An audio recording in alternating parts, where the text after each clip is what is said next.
Pnawn da bawb, croeso i ail sesiwn Sêr Seibr. Swan ydw i a fi'n gweithio i e-sgol a ni'n cael cwmni Dan North o Technocamps gyda ni heddi. Pnawn da Dan. Pnawn da Swan, a pnawn da pawb. Fi'n gweld bod lot o ddysgwyr blwyddyn 5 a 6 sydd â dawn cyfrifiadurol wedi ymuno gyda ni'n barod ar y Cahoot. Byddwn ni'n neud y sesiwn cyfan drwy Cahoot heddi, felly ymunwch gyda ni yn defnyddio'r cod QR neu drwy'r ddolen ar y we a rhoi'r pin mewn. Nawr, pidwch a phoeni os ydych chi dal yn ceisio ymuno wrth i ni siarad, gallwch chi ymuno unrhyw bryd yn ystod y sesiwn bydd y cod yn aros ar y sgrin.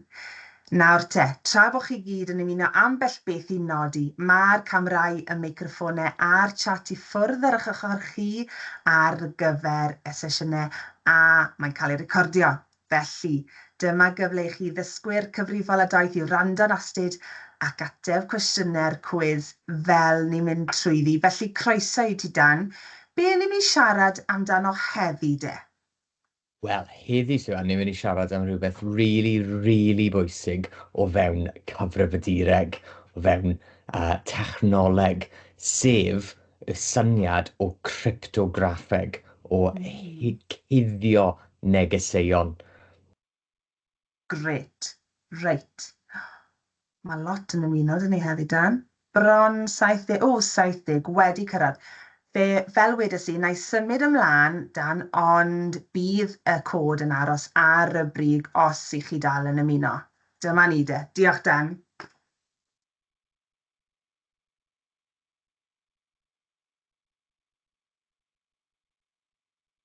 Hyfryd. Felly, croeso pawb, a heddi ni'n mynd i siarad am cryptograffeg. A mae cryptograffeg rili yn ddod mewn dau fath wahanol. Yn gyntaf, ni'n mynd i sôn am y syniad o steganograffeg, sy'n lot henach na cryptograffeg. Mae steganograffeg gyd i wneud â cuddio negeseuon. Felly, beth yw'r gair yna meddwl? Mae'n gair really mawr, steganograffeg. Wel, mae steganograffeg yn dod o'r gair Groeg steganos, sy'n meddwl i cuddio rhywbeth, a graffin sy'n meddwl ysgrifennu. Felly, stegano, graffin, cuddio, ysgrifennu. Right? Cuddio negeseuon o fewn pethau. A ni'n gallu defnyddio steganograffeg i ddyfrynodi fideos a lluniau digidol, a weithiau ni'n defnyddio fe hefyd i anfon negeseuon cudd. So mae'n gyd i wneud â cuddio rhywbeth o fewn rhywbeth arall. A mae yna cwpl o esiamplau gyda ni i ni'n gallu ddeall yn gwmws sut mae hyn yn gweithio. Fel yn gyntaf, dyma brawddeg Saesneg yn anffodus, ond brawddeg syml. Since everyone can read, encoding text probably loses effectiveness and should end. Ydy unrhyw un yn gallu gweld y neges cudd fan hyn? Oherwydd mae yna neges hollol wahanol wedi cuddio o fewn y brawddeg yma. Ble mae fe falle? Falle mae pobl gyda syniadau o ble fydd y neges yna wedi ei guddio. Gadewch i ni weld, mae'r neges wedi cuddio yn y prif llythyron. Os ni'n cymryd y llythyren gyntaf o pob gair, wedyn mae'r neges yn darllen secret please. So ni wedi cymryd un brawddeg a tu fewn i fe, ble mae pawb yn gallu weld, ni wedi cuddio neges wahanol. Mae hyn ddim wedi cael ei cuddio'n dda. Mae unrhyw un yn gallu gweithio yna allan. Okay? Ond falle mae'n anodd i weld fod yna neges cudd wedi ei guddio. A dyna'r syniad o steganograffeg. I just cuddio rhywbeth ble mae unrhyw un yn gallu gweld e. Ond falle ni ddim yn meddwl i edrych amdano fe. Ni ddim jyst yn gallu gwneud hyn gyda geiriau chwaith. Ni'n gallu gwneud hyn gyda lluniau. Felly, dyma llun ar y reit ar y chwith, y llun gwyn yma, wel, cefndir gwyn, a mae'n wel, mae fe ddim yn edrych fel unrhyw beth. Mae fe'n edrych fel cwpl o squiggles lliwgar a does dim llawer o syniad o beth mae'n fod dangos. Ond, os ni'n torri lan y llun yma, mewn i'r 3 lliw sydd wedi adeiladu y llun, sef y lliwiau glas, y lliwiau gwyrdd a'r lliwiau coch, a cyn i chi meddwl, mae'n y fwy o lliwiau ar y chwith, wel, cofio, os ni'n cymysgu glas a coch, ni'n cael porffor, sef y lliw porffor yna. Okay? Os ni'n cymysgu y 3 ohonyn nhw, ni'n cael gwyn, sef y lliw gwyn. Right, so mae fe wir wedi adeiladu o'r 3. Ond wedyn, os ni'n gwahanu nhw mewn i'r glas, y gwyrdd a'r coch, wel, siwr o fod chi'n gallu darllen fe nawr. Dyna ydy'r rhifau 3, 4 a 5. Nhw wedi cuddio trwy cymysgu y 3 lliw gyda'i gilydd. Mae pawb yn gallu gweld yna, ond falle bydd chi ddim yn meddwl i edrych amdano fe. A mae ddim jyst yn gweithio gyda lluniau, chwaith. Ni hefyd yn gallu wneud e gyda sŵn. Felly mae gen i y sain fan hyn. A os chi'n chwarae y sain yma iddo chi, mae fe bach yn uchel falle.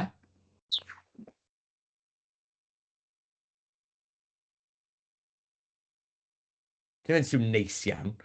Lots o squeaks.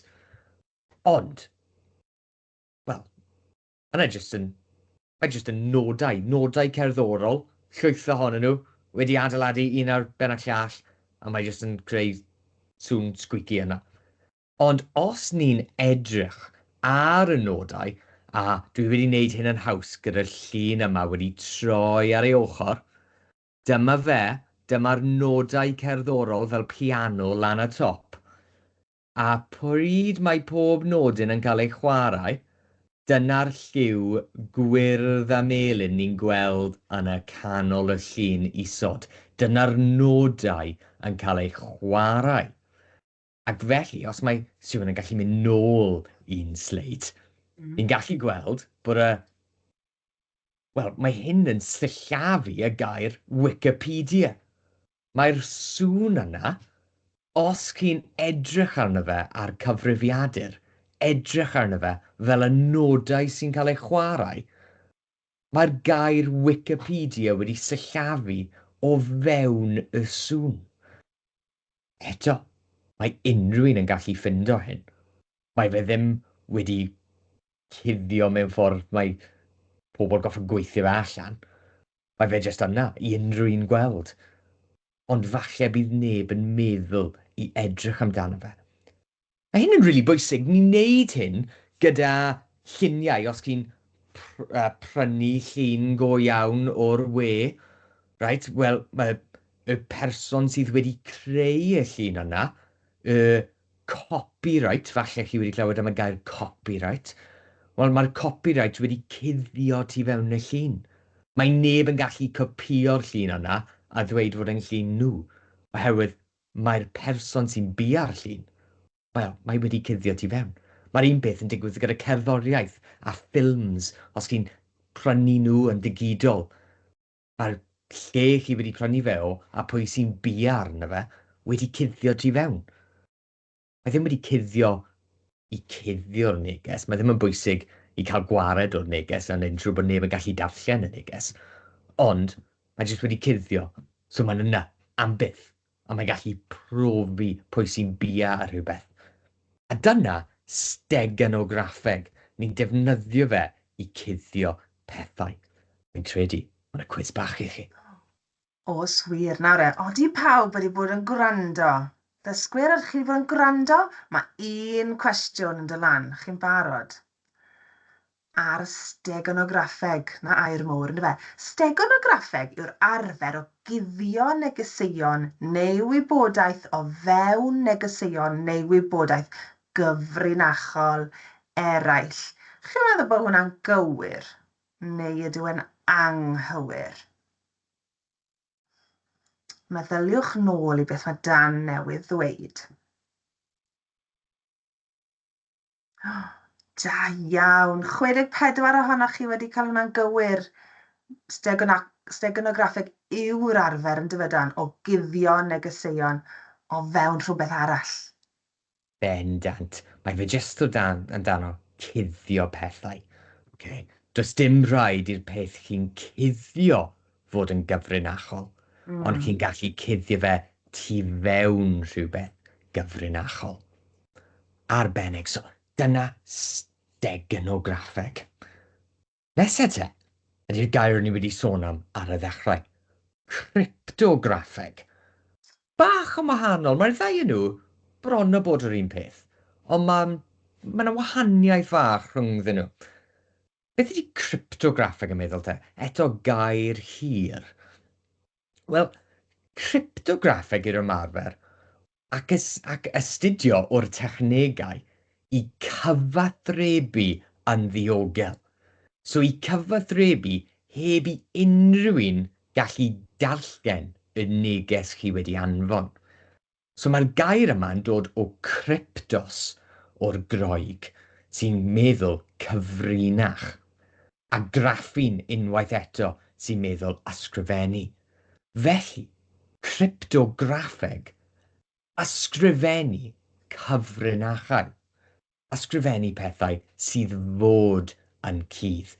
Dydy neb gallu darllen y pethau yma. A mae hyn ydy'r syniad fwyaf pwysig o fewn technoleg. Mae'n ddod mewn I unrhyw beth chi'n neud ar-lein.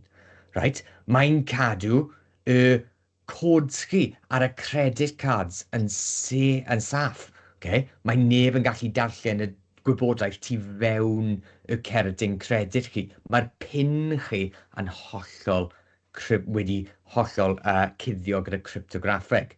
Mae negeseuon ar pethau fel WhatsApp a Snapchat yn cael ei diogelu gyda cryptograffeg. Mae neb arall yn gallu ôl y neges yna, dwyn fe o'r ffôn chi a darllen fe. Mae fe wedi cuddio. Os mae rhywun yn trial dwyn fe, bydd e jyst yn edrych fel hollol nonsens. Mae fe ddim ond yn darllen yn gywir ar y ffôn chi. Neu pob cyfrif ar-lein. Pryd chi'n mynd ar Amazon, neu Google, neu Hub, neu YouTube, neu unrhyw beth. Mae'r cyfrif chi wedi cadw yn saff gyda cryptograffeg. Oherwydd chi'n defnyddio rhywbeth I mynd mewn i'r cyfrif chi. Cyfrinair. A mae'r cyfrinair yna, mae ddim ond un person yn gwybod fe. Chi.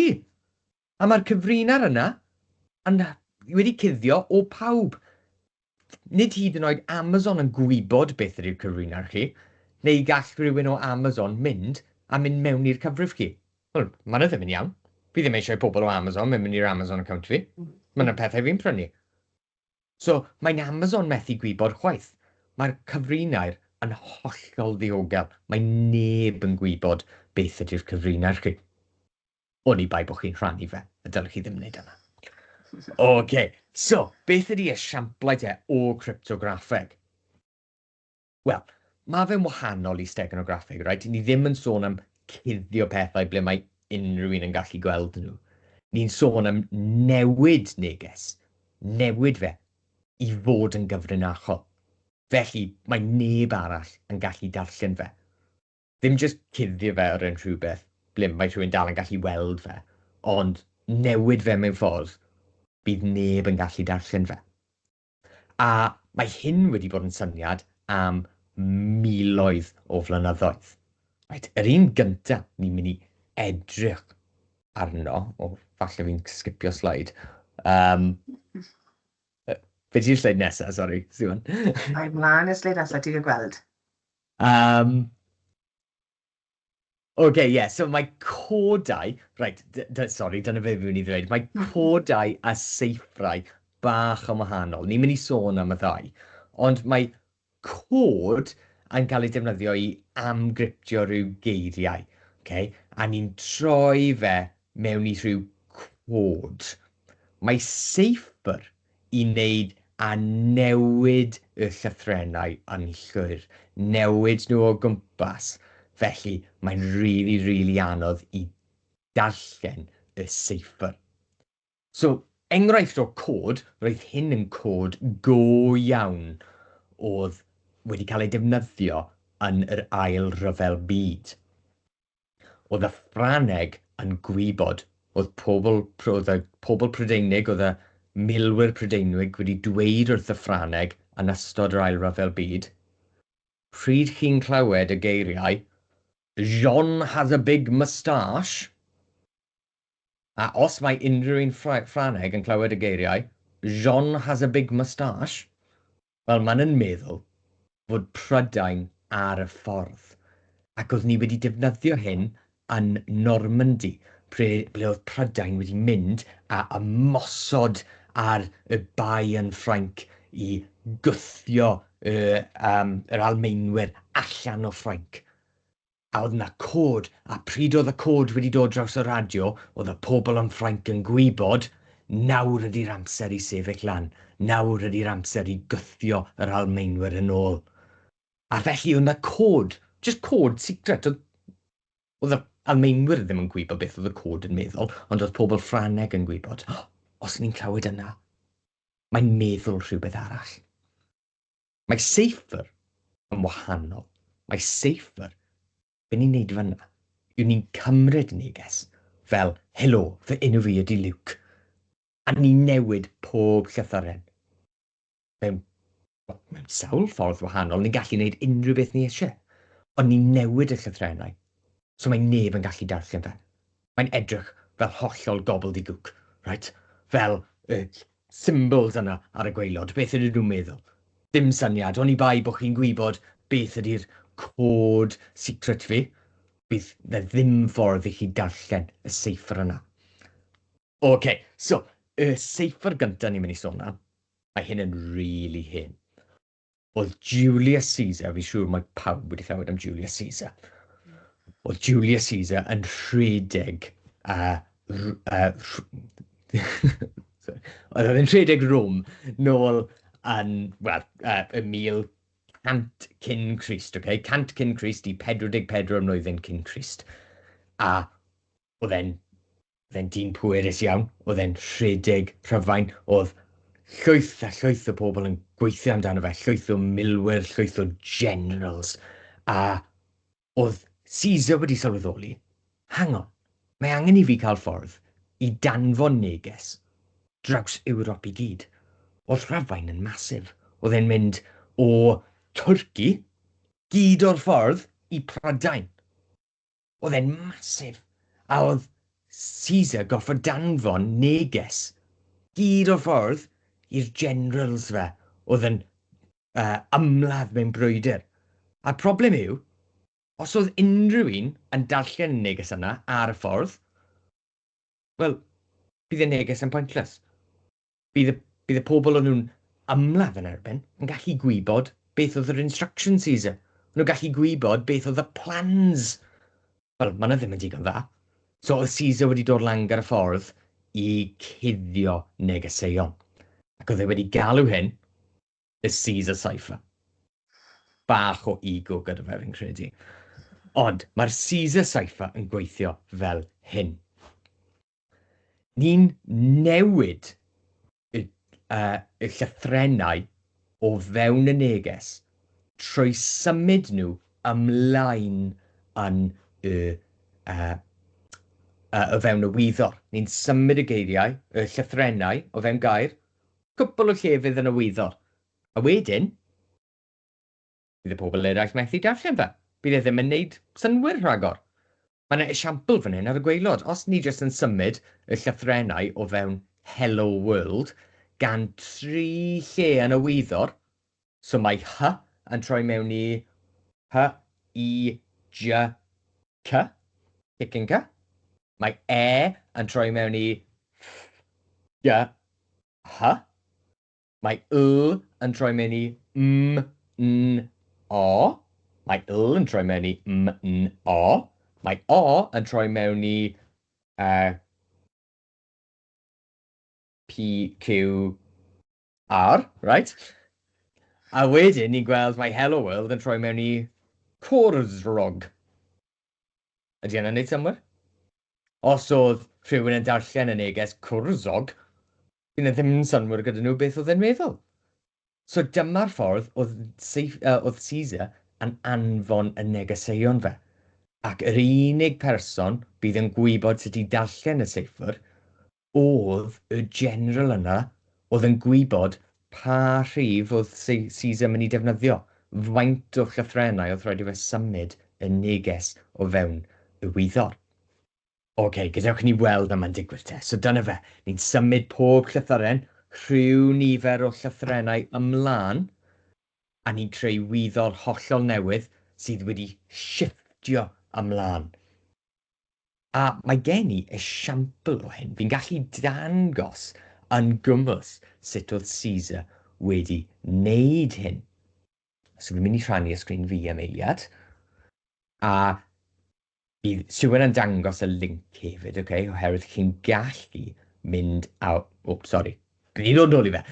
Fy'n ni'n gallu mynd a weld hyn yn y dosbarth hefyd. Chi'n gallu chwarae gyda hyn. Neu Technocamps wedi wneud hyn o fewn Scratch. A dyma olwyn Caesar.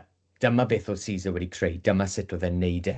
Oedd yna 2 wyddor gen fe. Y wyddor ar y tu allan, sef y wyddor normal, y geiriau normal, ac y wyddor ar y tu fewn. A troi yr olwyn ar y tu fewn, gadewch ni meddwl am falle shift o 6. So mae A yn troi i G, mae B yn troi i H, mae C yn troi i I, ac yn y blaen. Ac wedyn, falle bydd ni'n codio y enw fi, Dan. Okay?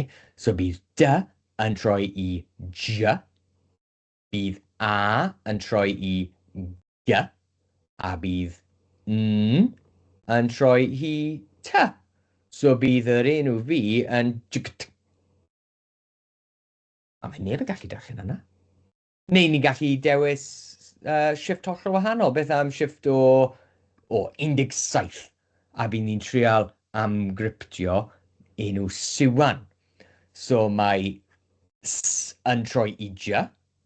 Mae I dot yn troi i Z. Mae W yn troi i N. Mae A yn troi i R. A mae N yn troi i E. Dwi wedi anghofio yna, beth ydy yna? A. Jumble o llythrennau. Jumble o llythrennau, ddim yn neud llawer o synwyr o gwbl.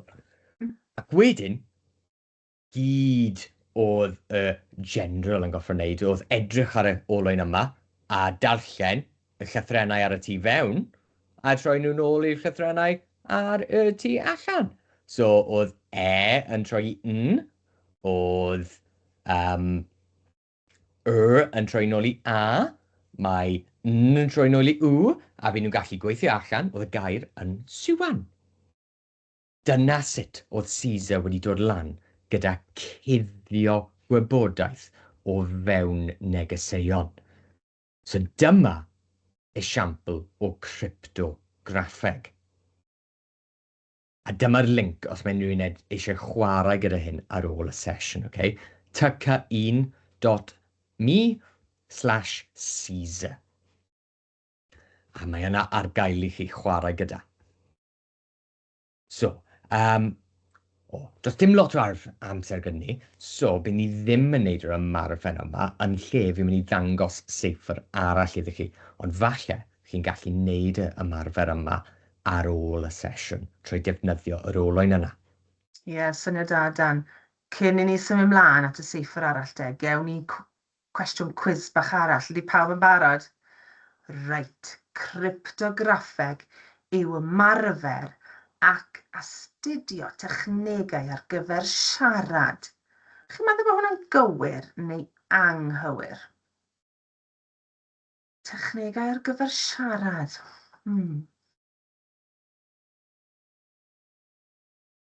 Mae'r atebion yn dod mewn, da iawn chi.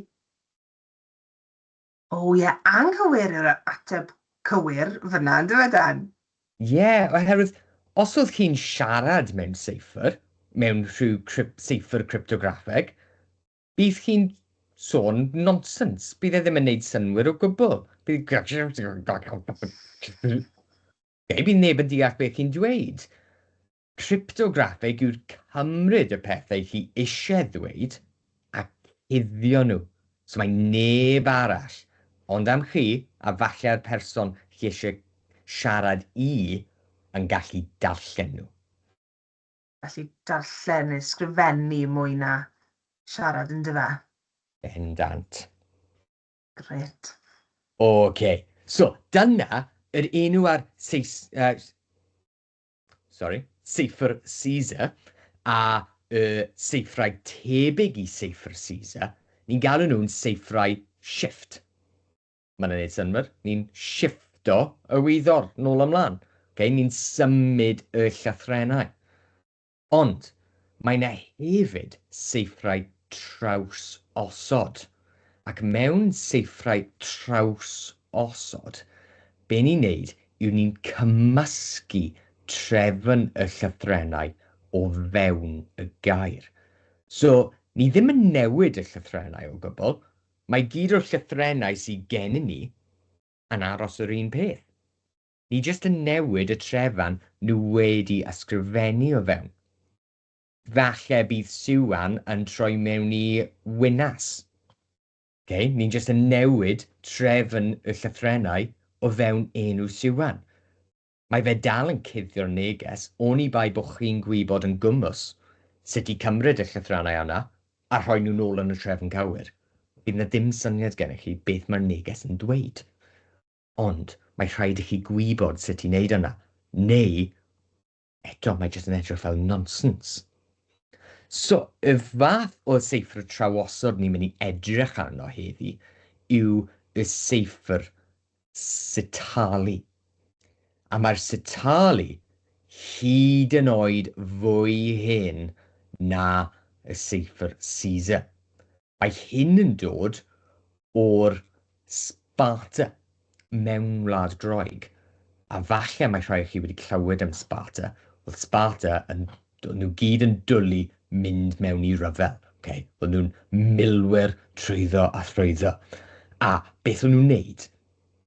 Oedd nhw eto gorfod danfon negeseuon. Right? Oedd nhw'n gorfod siarad i'r pobl oedd wedi mynd mewn i rhyfel. Ac oedd nhw wedi dod lan gyda syniad wahanol o sut i danfon neges cudd. Nawr, jyst i gadael chi wybod, mae Sparta oedd nhw wedi bodoli dros 3,000 o flynyddoedd yn ôl. So 1,000 flwyddyn cyn Seibr oedd rhain yn defnyddio cryptograffeg. A beth o'n nhw'n wneud? O'n nhw'n mynd allan ac o'n nhw'n torri lawr coeden. Wel, o'n nhw'n torri un branch o coeden.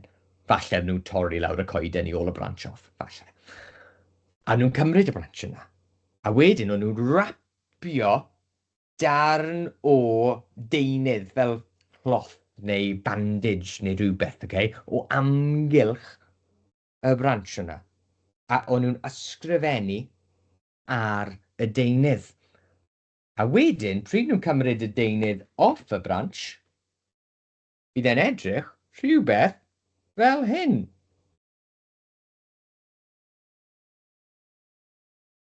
Sgrifen mewn y trefn anghywir. Technocamps. Ddim yn ei llawer o synwyr. Ond, sorry, ie.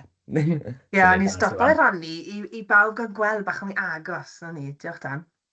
Na fe. So, darn o deunydd wedi ysgrifennu arno. Ond, wrth gwrs, pryd o'n i wedi ysgrifennu hyn, oedd e wedi rapio o gwmpas branch fi. Wel, yn anffodus, does dim coeden gyda fi yn y tŷ, so fi wedi defnyddio drumstick, okay?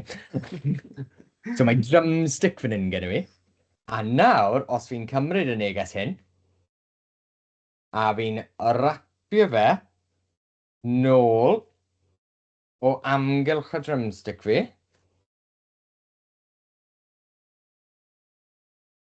yn neud yn siŵr bod e gyd yn dyn a popeth yn llynellu. O, mae fe ddim yn perffaith oherwydd mae drumsticks. Mae nhw ddim yr un siap gyda'r ffordd trwyddo, so... Ond, gobeithio chi'n gallu gweld bod hyn yn dweud Technocamps.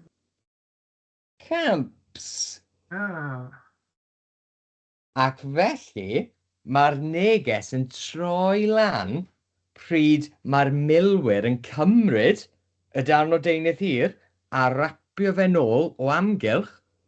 Wel, bydd rhaid i nhw ffindo coeden gwmws yr un maint.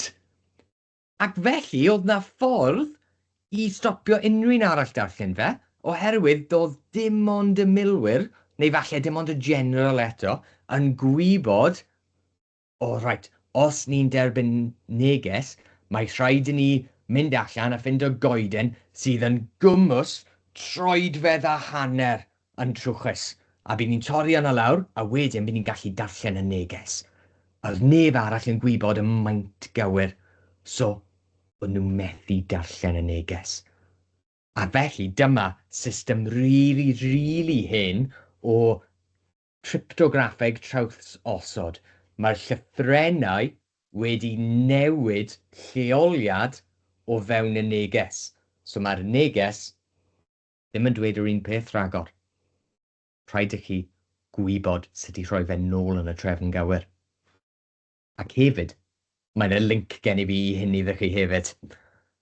Felly, byddai'n rhannu y sgrin fi eto. So, unwaith eto, dyma Project Scratch. A mae hyn yn Spartan Sitali. Okay. Enw bach yn od, Sitali, oherwydd mae'n groeg. A ar y rhaglen yma, ni'n gallu newid maint... O na, sori, mae'n troi fe o gwmpas. Ni'n gallu newid maint y pren. So, mae'r bandage wastad yr un faint, ond dyna ni, bydd ni'n ysgrifennu yna.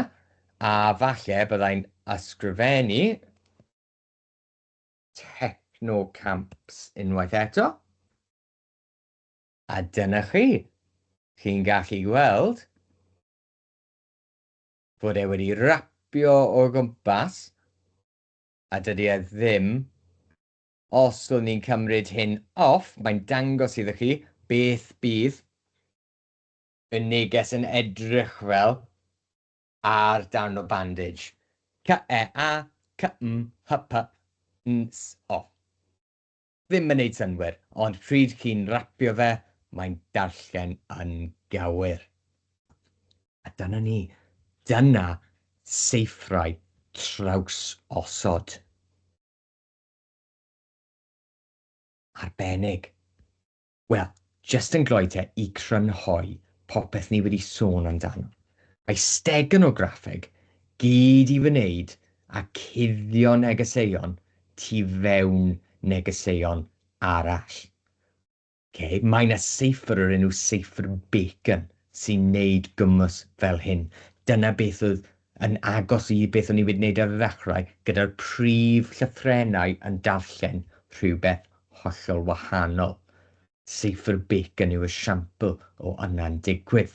Neu falle chi'n gallu cuddio neges o fewn tattoos, neu cuddio nhw o fewn lluniau, neu o fewn cerddoriaeth, neu unrhyw le chi eisiau. A fe ddim yn newid y neges. Mae'r neges yn darllen yn gwmws hollol iawn. Mae fe ddim wedi mae fe ddim wedi newid, mae fe jyst wedi cuddio. Mae cryptograffeg ydy'r ochr arall. Mae cryptograffeg yn i wneud â anfon negeseuon yn ddiogel. Mae'n cael ei wneud trwy newid y neges. So mae neb yn gallu darllen y neges. A ni'n torri rhain mewn i 2 grŵp. Seifrau am newid, sef newid y lleoliad, newid y llythrennau o fewn y gair. So, newid un llythyren i fod yn llythyren arall, fel Seibr Seibr. neu seiffrau thraws osod, ble ni newid ble yn y gair mae'r llythrennau yn iste. A wedyn mae rhaid i chi gwybod sut i roi y neges nôl yn y trefn gywir.